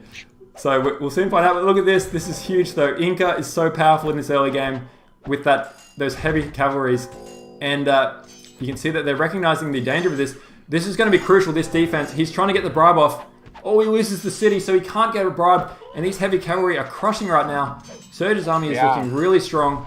And yeah, there's just not enough heavy infantry to try and fight against these cabs. Once they get through this first layer, they are going to crush these archers. They have got no hope. And the militia as well are not going to really do that much. And yeah, wow. It's like Sun had time to get a Hanging Gardens up and still come in with, you know, a army that certainly could have been bigger under a different scenario, but is still helping out quite a lot. And wow, look at that. This is quickly descending into a similar scenario to the last game, but with the roles reversed. I mean, Meowz could be, you know, as we saw last game, it's not over yet. Are you willing to call GG yet, Rochi? We saw what happened last time you did that, so I'm starting to think you're... Yeah, I think it's over. I mean, Momo's pulled his militia here. It's hard to come back from that. He's hardly got any villages. He's got no eco. He's got a plus 20 eco. It's over. I'm calling it a good game. Well, I guess if you call GG... I was wrong last time. So you're saying it's GG and TUF win, so I guess that means Meowz must win, because if we go off the track record, yeah, thanks for jinxing it for TUF. Bob is down here. When he's aging. Mouse's age. Yeah, let's have a quick look. We haven't been focusing on him too much, but it has been pretty passive between the two players, Mouse and Bob, so far. Fairly similar. They will need them to rotate down, though, if they're going to have any hope. Look at this. Momo has taken the city back, so that is big. And if they can snipe, look at this nice micro there from this companion. they can snipe these catapults, I mean, that's really going to help. And the fact that Bob was able to help tilt this back in. Bob has a good eco too. He doesn't have mill 2, but he is getting it now. And look, they've managed to hold the line. So what if you could rehab it again, would you still say it's GG? Or would you take that back? This will be funny if they lose. Rochi has officially called the game once for the wrong team, and we saw what happened then. And let's see if history repeats itself. Because, as I said before, look at that wealth income there for Woojin, 233. Look at Bob in the chat though. He's feeling emotional. Man, I told you, you don't play at this time, 1 a.m. and 9 a.m. You guys effing no mood like me.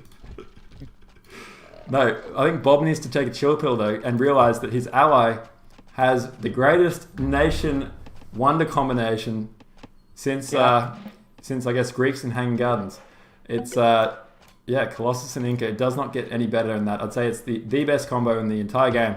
And we've seen the craziness that Inca and Colossus can do. So it's really going to be interesting to see how this plays out. I mean, obviously Momo needs to get massive focus on getting his eco back up and running. If you thought, all those nation building exercises after World War II in Europe were something, he needs something crazy like that. He needs the Marshall Plan right now, because his eco is on its knees and he needs to spam if he's going to have any chance of coming back and pulling his weight for the rest of the game. And I think they need to have Woojin somehow figure out a way to basically carry Momo on his back for at least the next 10 minutes or so. But look at that, Science 3. He's gone Science 3 before Com 2. So clearly, I believe it looks like Woojin is going straight for gunpowder as quickly as humanly possible. And you know what? If he can get that fast gunpowder, Meowz definitely have every chance of making this game turn back into their favor. That relic is doing work right now. And 120 knowledge income. Let's have a quick comparison. 110 actually for Surge. So surprisingly, Surge does have a decent knowledge income in comparison. I find that quite surprising, but clearly Surge is not skimping at all. 125 for Sun too. So at this point, surprisingly, Woojin does not have a superior knowledge count. He does need to get a third city down and spam scholars ASAP to get the most of his Colossus. He is getting a third city now, so let's see. It'll be really interesting to see this dynamic between the Colossus versus the Colossus who's gone Despot. Don't forget that. That is a huge collar around Surge's neck for the rest of this game, because once you go Despot, you can't go back. And he doesn't have Com 2 yet either, so clearly still at that 100 eco. And this is looking like a rout here against Surge's army. This could be huge in as far as momentum in this game. I mean, Surge has lost every single unit for almost nothing here. And to rub salt into the wound, I mean, he is getting a refund, I guess, so that's some kind of small positive to come out of it. But that was huge. Let's have a quick look at the graph for military there. Big hit, and look at this army size starting to creep up for Woojin. He is really stamping his authority. They've just found silk at last. So Meowz has just found silk, which is up above Beijing, up above yellow. Yeah, well, I mean, that silk is certainly going to help. They've found the diamonds there as well, which is towered by the TUF guys. So they've clearly identified that as a rare of priority. And I have found the silk now, so yeah, that silk is nice and protected. That silk will certainly help. Look at these rares for Bob. He's got relics, wine, silk, spice, horses, silver, and peacocks. I feel like this is really well balanced. I mean, both teams have great rares, so there's no excuses about rares as far as who decides this game.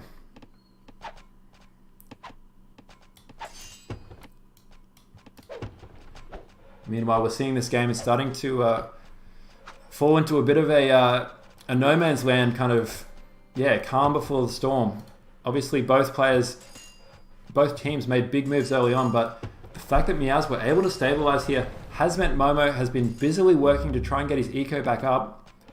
Having said that though, his eco is still very slow. I feel like maybe his teammates would benefit from gifting him some food to kind of aid in that fast recovery. But look at this. This is what Woojin, aka Immortal, is great at. Multitasking like a beast right now. Oh, look at that though. Nice play by Meowz, distracting these horses, allowing him to get that keep up. And that potentially protects this sugar. Let's see if Woojin is going to target fire down these rares.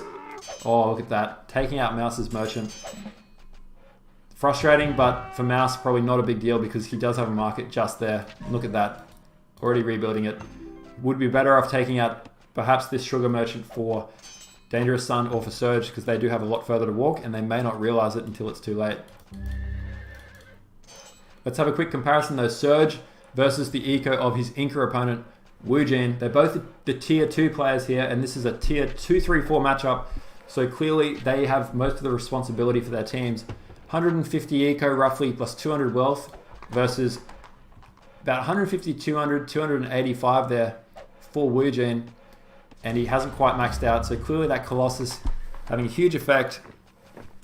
But surprisingly, he hasn't really stamped his knowledge authority yet, although he is spamming scholars, so those universities will be full very soon. Will age first, but look at things. Meowz will get the gun first, again. Yeah, Meowz is ecoed. Obviously the Greek player, but he's playing to his style. He's played a very safe and calculated game so far. Clearly a bit of a boom matchup, but you can see that, I mean, Bob here playing as Chinese. Yes, he has a weaker nation, but you've got to say that, yeah, Bob has certainly got a much weaker eco and is going to lose to Meowz in the long term. The longer this game goes on, Meowz has much better rares, or a much better number of rares there as well. I tell you what, Sun is really impressing me, just watching him play and stuff. I do. You know. Yeah. No, honestly, look at that eco from Sun. I mean, and he does have handguns, remember, as well. So it's really going to help. He's already got his upgrades too. That's a really smart play by him. You know, the cheap upgrades on the granary, and also on the lumber camp. I think you're right. It all rests with Woojin here. If Woojin can really pull something out with his Colossus and do a Meowz, what Meowz did last game, it all rests on, I think, Woojin. He's really got to make it happen. Yeah, and let's not forget that Bob had to rotate down to save Momo and help the other guys out there. It was worth doing, but certainly Meowz has been completely unfettered this entire game. And yeah, and it's showing. Momo's virtually not even trying to age. He's got one scholar here. Yeah. Look at this. Silver going down as well. That's really frustrating for the guys on Meowz. But I think, yeah, like you said, it all rests on Woojin's shoulders right now. Smart play by Woojin. He hasn't built the additional 2 caravans because he's already maxed out his wealth, and they actually wouldn't benefit him at this point. Even though I keep seeing that, and my OCD is like, oh, you should just build those caravans.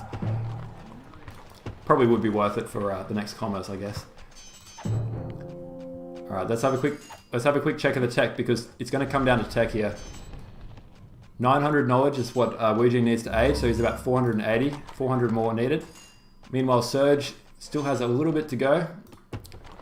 But yeah, Meowz has clicked up, so Meowz is going to draw first blood here. He's going to hit gunpowder first, and let's have a quick check. He doesn't have a huge army, but he does have quite a few companions here, and I have no doubt that Meowz is going to start spamming very quickly once he gets that gunpowder upgrade. Sun also aging to age 4. Meanwhile, unfortunately for Momo, he took such a massive hit early on that even with relics, he is not going to age for at least another 5 minutes or so. So gunpowder is up, and Bob will surprisingly, he'll actually age quite soon. So I don't think this will be as unbalanced as we might think it would be. Some huge raids going down too. there's been a lot of raiding going on. A lot of these merchants have been popping off and then getting respawned again. But I feel like it's going to be slightly in favor of Meowz here at the top, but Bob should be able to hold his own for the most part. We've got porcelain tower going down. Bob building porcelain tower. Okay, Bob. 26. Oh, yep, I'm at the 25-minute 50 mark, so I have a feeling that he's probably going to build a porcelain tower soon, so let's wait and see. And look at this. So we do have the mayor player here. It's a very decent army. Looks like Momo's had enough of being passive. He's starting to siege down some of these stables. But clearly Momo's going to have to reconsider once he's up against a gunpowder opponent. There's no way he can fight age 3 versus age 4. And look at this. Wow, Wujin with an army of spies behind. Surge does need to be careful. That castle is out of range, so it should be pretty easy to capture the city if he wants to. Now saying Surge saying he needs help. Oh, look at this though. This is very awkward.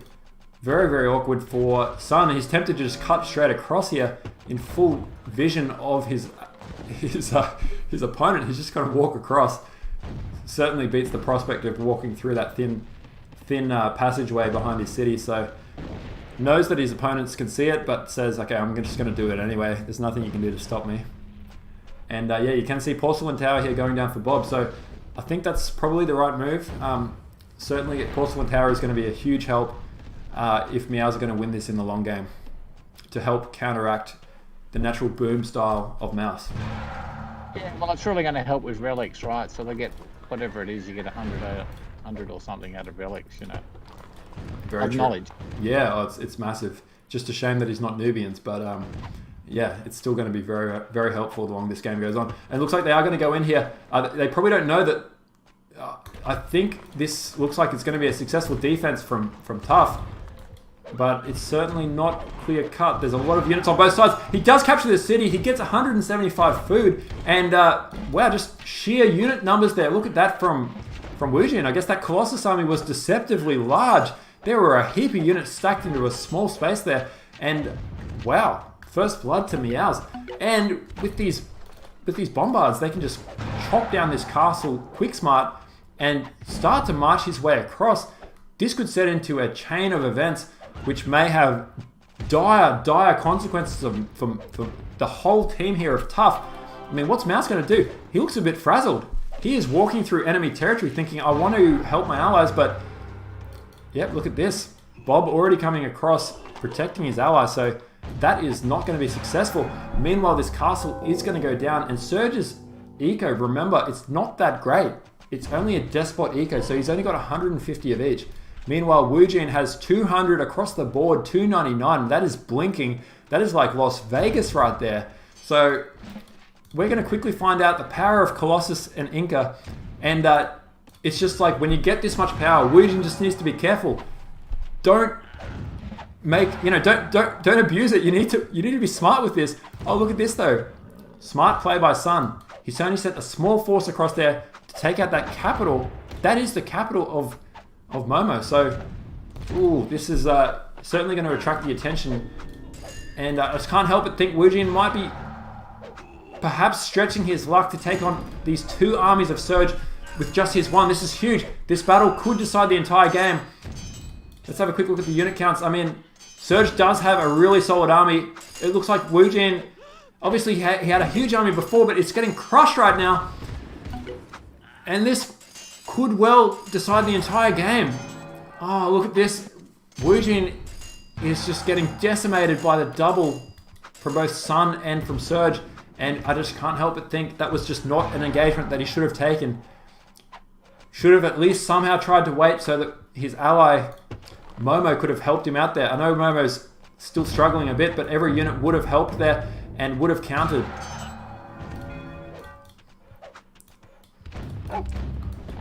Meanwhile, Meowz has a really impressive army of his own. Plenty of these Stratiotai. Perhaps the best cavalry, and look at Bob's army. Bob's doing okay. He's not doing terribly. I mean, Yeah. Oh, certainly. He's blinking as well. He's got a very good eco. The only issue that Bob has right now is his unit count and also his unit composition. He has mostly these heavy fire lancers, which are just going to get absolutely destroyed by this Stratiota. He rightly runs away, but this is really not a good position to be in. He needs to hold his ground. Oh, look at those spies. Nice bribes, forcing Meowz back. Meowz has 2 explorers, so he does have the right counter, but he will lose this city, captures the city, and can't help but think this is the beginning of the end here for Meowz. They've played so well in both games, but both close contests, and it looks like TUF just have that extra little bit of killer instinct. He's still got a couple of spies there he hasn't used, Bob. I mean, Bob has kept his army alive, so he's trading reasonably well, but just a lot of retreats here. He's losing units. He needs to make a stand here, I think, and try and get some bribes off. He is getting bribes going down. Will he get the bribes? He does get at least one. But no more bribes, and you can see that he's just lost the momentum here. Meowz is just crushing. Meowz with the power of pyramids there behind as well. You can see in the chat that TUF are getting more confident with every second that goes past. And this does look like the beginning of the end here for Meowz. This castle will be the last building that will go down, I believe. And then from there, there's only a measly tower and a watchtower, a lookout standing between them and Momo's capital. And you can see that Bob's saying, "I'm dead here as well." And I have to say, do you think he's right? Do you think Bob is dead? Look, those Greek heavy cavalry are just murderous. They are. You combine them with a monarch, and it's just so quick, and they run everything down. Yeah, I love that medieval raid where you just set one on a caravan that chases down the caravan, strikes it, and eventually kills it. Oh, this is... Yeah. Look at this army, though. This is a nice battle to watch. I don't know who's going to take the chocolates here, but look at that Inca Colossus army. It is doing work, but there are so many of these heavy pikemen. Elite pikemen from Surge were really pushing back, and just simply too many units. I mean, Sun has played an excellent game here as well. Well, Wujian has gone Science 4 rather than Mill 4. And I really think he needs that extra armor. It might be why he's losing these battles, frankly. Why on earth doesn't he have Mill 4 here, Wujian? Yeah, I mean, that is probably a rookie mistake. Let's have a quick look. Hasn't got Mill 4 yet, so therefore... Well, you can see in the chat, there's a... There's a bit of angst from Bob. He's not happy about the time this match was played, so that might be some drama that we can talk more about at some point on the track. But you can see the GG's being called here, so it looks like we are going to see this game wrapped up. That is officially GG. That is a 2-0 score there for the men from the team of TUF, and that is a 2-0 over Meowz. Wow, what a couple of games we've been treated to today, wherever you are in the world. Rochi, your take on things. What do you think? Are you impressed by this TUF team? Yeah, I am. You know, I mean, the Flowerpunk, Momo's his Despot's been winning every game, every series he's played in, and it's failed. It's failed here twice, 2 games in a row. Well, it succeeded in one, but Meowz boomed over the top.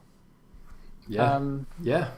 Wujian, it might be the time of night for this. Wujian, basic error, didn't get the second armor upgrade there, didn't get Mill 4, and he's fighting armies, and he was losing like too fast. And you were saying there's a lot of heavy infantry at the fight against for his HCs, but his army was getting sliced up like a hot knife through butter. And I really wonder if the second armor upgrade can really affect those things.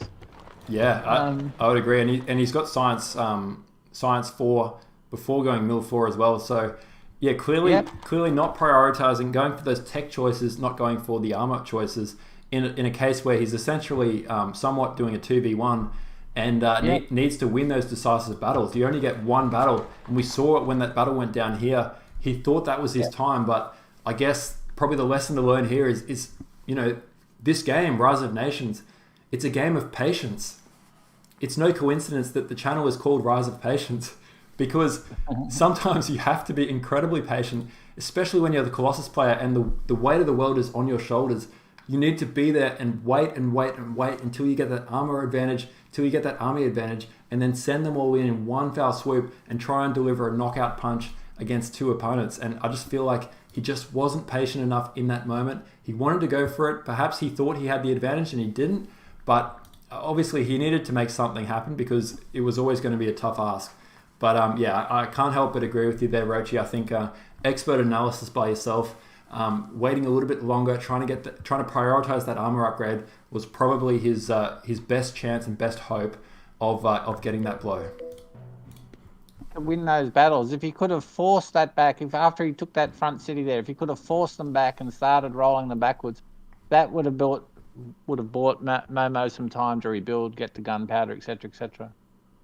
But it may have been irrelevant because frankly, Meowz has got the most knowledge. He's over 300. He's the only one over 300 knowledge, and he frankly is he's getting towards going 5, right? He's getting towards enlightenment. So it was going to be ugly up north no matter what happened. Yep, it was always going to be tough. Yeah, Meowz did an excellent job. He just played his standard Meowz strategy, which is just crush and devour at any point once you hit age 4. And I guess that's a bit of a lesson that, yeah, you always have to try and throw a player off their game. And in this case, Meowz's game is to sit back, boom up hard, and just crush in age 4. And this map makes it hard to do, but yeah, can't help but think, I don't know what you do here. Is there any way to defeat Meowz in this scenario? What would you have done to try and upset him? What we haven't seen, I mean, this is the classic case of the irresistible force meets the immovable object. And the irresistible force has been Momo of his despot attacks, right? He's been killing everyone. I mean, if you watch those games, eventually he was walking over Naoto in that last game there on the previous series. And Meowz is the immovable object. He's doing these murderous booms and he's slowly steamrolling forward. Now, I'd love to see, but they haven't faced off against each other. And I think we highlighted these two guys as the two danger players. I'd love to see them face off. I'd love to see Momo go after Meowz. I'd love to see them opposite numbers opposite each other. So we've got then that Despo versus the Senator straight up. Because Meowz has been able to take his time and do his boom thing, you see. He hasn't been forced to contend with a rampaging Momo. Yeah, no, I'd completely agree. And I'm just thinking, even though, so just for anyone who doesn't know, the remaining 4 games or 5 games or...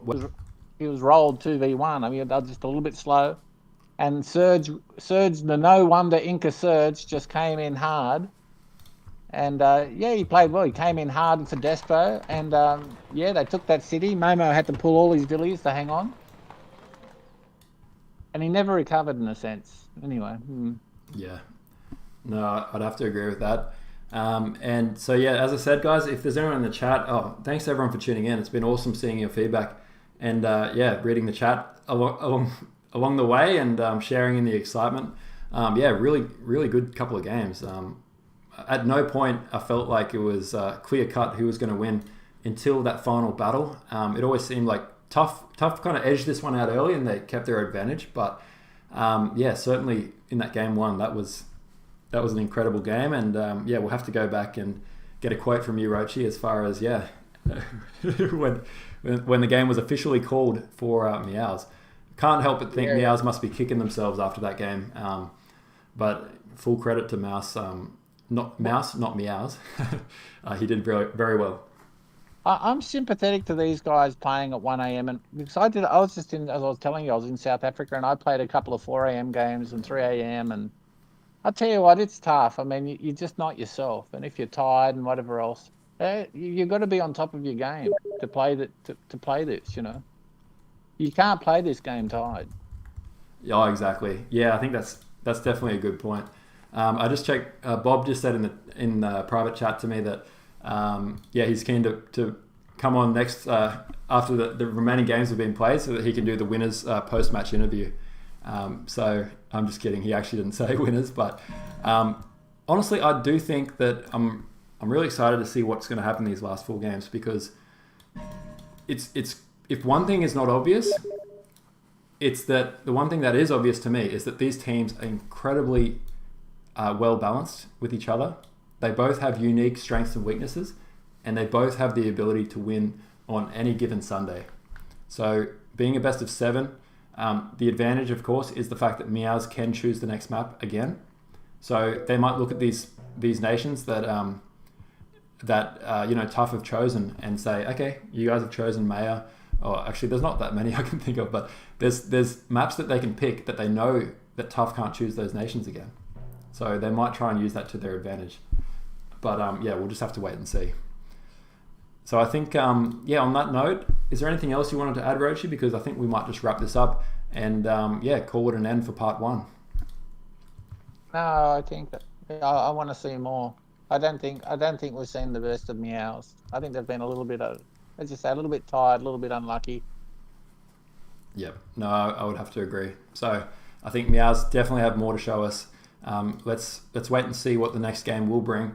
Most likely, the part 2 of this cast I expect is probably going to be on Sunday next week. So just keep an eye out on the channel for about a week's time from now. Make sure you subscribe if you haven't already to Rise of Patience, and also tick the bell button so you get notifications when we do go live or when we upload a new video. And also make sure you subscribe to the AS Clan channel as well, and Pro Laser's channel, and Dave's channel. All the channels that have Rise of Nations content, because not only are they great channels, but also a lot of the games are streamed on there, and most people who are watching right now, I'm sure, already are subscribed. So thanks again, guys, and yeah, please keep an eye out for part 2. And my final thanks, thanks to you, Rochi, as well. I appreciate it, mate. Thanks for coming on, and apologies to your lovely wife for if we've kept her awake. She's gonna kill me. Listen, one final thought. I'd like to see Flames play. I'd love to see Flames play, in fact, and whether that's in a 3v3 or 4v4. I think he could really add something here. Oh, yeah. No, first of all, to address that, I think that's a very good point. I think Flames is a fantastic player, a massive asset to any team he plays on, and I would agree. I think he would be a very useful player. I must admit, it's a tough one because I feel like you can't bench Woojin. Woojin's just too good. And then, I don't want to get into the politics of, but someone has to be benched if you're going to put Flames in there in a 3v3, and it's either going to be Bob, who's shown that he can hang with Meowz for the best of it, and then you've got Momo, who's also shown that he's got that X factor. So it's a really difficult decision, but I must admit, it is a best of 7. And I would like to see Meowz get his chance in one of those games. Maybe we'll see a 4v4 then. It could well have been timing too. I mean, often players can't play because of schedules, and who knows if if Flames was even available to play. And then, hey, just the last thing we need to do quickly, just so that we can choose an MVP, so that we can keep the official MVP, tally going here. So. Who should we give the MVP to? This is a tricky one. In that game, I think I'm going to give it to Surge. I'm going to be a little bit controversial. No, maybe I can't. I was going to say I'll give it to Surge because I loved his Despo Inca, and it was just with such aggression. But he fell away and he lost that city in the middle, and the whole game nearly fell to pieces. So maybe you can't. Sun is just playing really, really, really well, this guy. It's just continuous pressure, never stops. Are you telling most MVP for this game? I'm thinking, so for myself, I'm thinking there's a few different ways to look at it. Meowz played a very solid game and, effectively appeared to have won his 1v1. So you certainly got to give him credit. But I also think the fact that he was able to win his 1v1 was partially because of this move by both Surge and by Sun.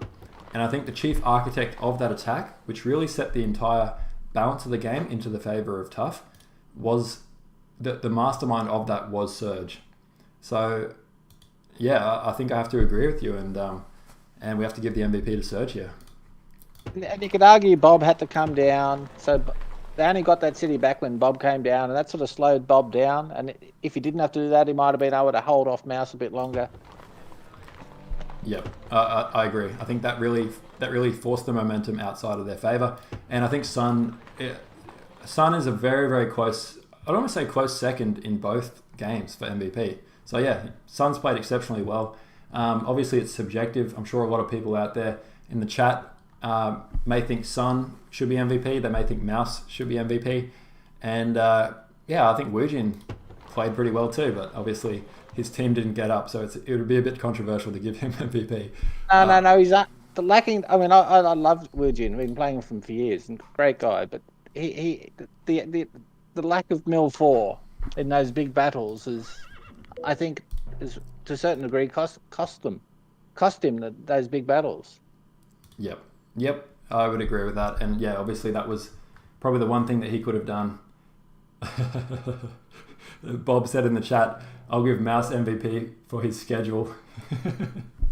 So I think that is interesting. And I mean, that's a good point. I just saw in the chat, Mentalist. Oh, sorry, that's not Mentalist.